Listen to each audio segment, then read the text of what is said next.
Hello everyone, welcome to Web Solution. In today's video, I'm going to show you how to see blocked users on Twitter.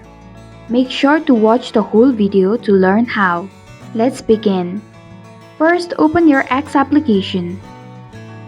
Then tap on the profile icon at the top left corner of your screen.